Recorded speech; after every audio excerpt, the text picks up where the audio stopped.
জীবনে চলার সহজ পথটি হঠাৎ যেন কঠিন হয়ে যায়। কারা যেন মসৃণ পথের ওপরে বিছিয়ে দেয় কাঁটা। উন্নতির পথে আসে নানান রকমের বাধা। মিলে যাওয়া সব অঙ্ক হয়ে ওঠে কঠিন। এসবের পেছনে কে বা কারা? নমস্কার বন্ধুরা, প্রেরণা বাংলা মোটিভেশন চ্যানেলের আজকের পর্বে সকলের আমন্ত্রণ রইল। আশা করি সকলে ভালো আছেন, সুস্থ আছেন। আপনার আশেপাশেই রয়েছে অচেনা শত্রু, যারা দিনে দিনে আপনার জীবনকে দুর্বিষহ করে তুলছে। তাদের সমস্ত চক্রান্ত এবার ফাঁস হয়ে যাবে। তারা মাথা নত করতে বাধ্য হবে আপনার কাছে। কিন্তু সেই অচেনা শত্রুদের আপনি চিনবেন কি করে? তার রয়েছে খুব সহজ পথ। সে কথাই রইল আজকের পর্বে। একটি প্রাণের বেঁচে থাকার জন্যে তিনটি মূল চাহিদা রয়েছে: অন্ন, বস্ত্র, বাসস্থান। এই তিনটি চাহিদা পূর্ণ হলেই একটি প্রাণ বেঁচে থাকতে পারে। কিন্তু মানুষের জন্য প্রয়োজন আরও একটি চাহিদার।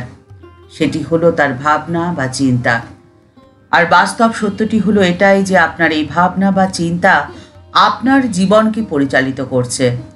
মন বড় চঞ্চল, অবাধ্য, অশান্ত। আপনার শরীর এক স্থানে বসে থাকলেও মনকে বসে রাখা বড় কঠিন কাজ। আর মনের থেকে সৃষ্ট সুচিন্তা বা পজিটিভ থট আপনার জীবনকে উন্নতির শিখরে নিয়ে যেতে পারে। আবার তার উল্টোটাও সম্ভব। দুশ্চিন্তা বা নেগেটিভ থট, সে আপনার জীবনকে দুর্বিষহ করে তুলতে পারে। আর আপনার এই নেগেটিভ থটই হলো আপনার সব থেকে বড় শত্রু। পারবো না, পারছি না, হচ্ছে না, যত না আছে সমস্ত নাকে আপনি দুমড়ে মুচড়ে আপনার জীবন থেকে দূরে ছুঁড়ে ফেলে দিন। কারণ এই প্রত্যেকটি না হলো এক একটি কাঁটা, যে কাঁটা প্রতি মুহূর্তে ক্ষতবিক্ষত করছে আপনার মনকে আর আপনার জীবনকে অশান্ত, অস্থির করে তুলছে। ঠাকুর শ্রী রামকৃষ্ণ পরমহংসদেব বলছেন, এই জগতে বিদ্যা মায়া আর অবিদ্যা মায়া দুই তো আছে। জ্ঞান ভক্তি যেমন আছে, আবার কামিনী কাঞ্চনও আছে। সৎও আছে, আবার অসৎও আছে। ভালো আছে, আবার মন্দও আছে। কিন্তু ব্রহ্ম যে নির্লিপ্ত। ভালো মন্দ এ তো জীবের পক্ষে, সৎ অসৎ এই সমস্ত জীবের পক্ষে। তার ওতে কিছুই হয় না। যেমন ধরো, প্রদীপের সামনে কেউ বা ভাগবত পড়ছে, আবার কেউ নোট জাল করছে, কিন্তু প্রদীপ নির্লিপ্ত। সূর্য শিষ্টের ওপরেও আলো দেয়, আবার দুষ্টের ওপরেও তো আলো দেয়।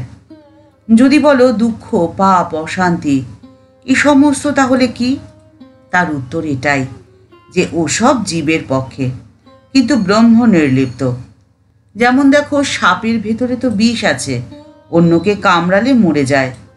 সাপের কিন্তু কিছু হয় না। স্বামী জ্যোতিষানন্দজি মহারাজ বলছেন, মনের অসুখ কি জানো?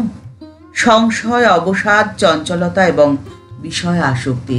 এই চারটি শত্রু মনের আশেপাশে ঘুরে বেড়ায় আর সুযোগ বুঝে মনকে নিজের আওতায় নিয়ে নেয়। আবার জীবনের চালনা শক্তি থাকে মনের কাছে। তাই মন যদি অসুস্থ হয় তবে তো জীবনের গতিরোধ হয়ে যায়। জীবনের মৌলিক তিনটি চাহিদা পূর্ণ হলেও এই চতুর্থ চাহিদাটি যতক্ষণ পর্যন্ত পূর্ণ না হয় ততক্ষণ জীবনে আলোড়ন সৃষ্টি হয়। কোনো কিছুই আর সঠিক থাকে না। জীবন যেন উল্টে পাল্টে যায়। আর আপনার মনকে বশে রাখার খুব সহজ পথের সন্ধান দিচ্ছেন রাখাল রাজা বা স্বামী ব্রহ্মানন্দজি মহারাজ। স্বামীজি এক ভক্তকে বলছেন, খুব সকালে ঘুম থেকে উঠবি এবং হাত মুখ ধুয়ে আসনে বসবি। মনকে শাসন করে তখন বলবি যে, মন স্থির হয়ে থাক, বাজে চিন্তা এখন একদম করতে পারবি না। এইরকম ইচ্ছা শক্তির সাহায্যেই মনকে বশে রাখতে হয়। দেখবি মন শীঘ্র স্থির হয়ে যাবে আর বাজে চিন্তা কখনো আসবে না। মত্ত হাতিকেও তো বশে আনা যায়, আর তুই মানুষ হয়ে নিজের মনকে বশে আনতে পারবি নি? ঠাকুর বলতেন, জাবর কাটতে হয়। এই একটি কথা নিয়েই এখন জাবর কাট দেখিনি। ঠাকুর বলে গেছেন, মাই যে সব। তিনি অজ্ঞান রূপে বন্ধন, আবার জ্ঞান রূপে মুক্তি, অবিদ্যা রূপে ভ্রান্তি, বিদ্যা রূপে বিবেক। মা আমার চিন্ময় ব্রহ্মশক্তি। ইচ্ছায় জগৎ প্রসব করেছেন। তিনি ইচ্ছা করলে কি না করতে পারেন। যিনি জগৎ রূপে আছেন সর্বব্যাপী হয়ে, তিনিই তো মা। আর সেই সর্বব্যাপী শক্তি রয়েছে আপনার মধ্যেও, যেই শক্তি স্পর্শে আপনার জীবনের সমস্ত বাধা মুহূর্তে দূর হয়ে যেতে পারে। তিনি ইচ্ছে করলে শত বছরের অন্ধকার ঘরে মুহূর্তে আলো জ্বালিয়ে দিতে পারেন, কিন্তু এই আলো জ্বালানোর প্রচেষ্টাটুকু তো আপনাকেই করতে হবে। প্রতিদিন ঘুম থেকে উঠিয়ে আপনাকে নিজেকেই নিজে বলতে হবে, আমি পারবো, আমি পারছি, আমি করব। জীবনের যত রকম না আছে, নেগেটিভিটি আছে, সমস্ত কিছু থেকে নিজেকে মুক্ত করে নিতে হবে। আপনার জীবনের সব থেকে বড় শত্রু যে রয়েছে আপনার মধ্যেই, তাকে আপনার জীবন থেকে তো ছুঁড়ে ফেলে দিতে হবে। আর সেই কাজটি আপনি ছাড়া কে করবে বলুন তো? আপনার যে শত্রুরা এতদিন আপনার জীবনকে অতিষ্ঠ করেছে, তারা তো এবার মাথা নিচু করতে বাধ্য হবে আপনার কাছে। ঠাকুর মা ও স্বামীজির চরণে প্রণাম জানিয়ে আজকের পর্ব এই পর্যন্তই। দেখা হচ্ছে পরের পর্বে। আজকের পর্বের উপস্থাপনা আপনার যদি ভালো লেগে থাকে তাহলে লাইক বাটনটি প্রেস করে দিতে ভুলবেন না। আপনাদের করা একটি লাইক আমাদের নতুন ভিডিও বানাতে অনেকটা উৎসাহ দেয়। আর এই ভিডিওটি আপনার যদি ভালো লেগে থাকে তাহলে অনেকের মধ্যে শেয়ার করে দিতে পারেন। আপনার সুচিন্তিত মতামতটি কমেন্টস বক্সের মধ্যে দিলে আমাদের ভালো লাগবে।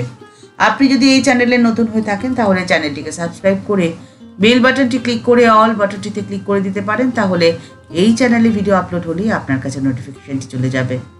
সবাই ভালো থাকবেন, সুস্থ থাকবেন। দেখা হচ্ছে পরের পর্বে। নমস্কার।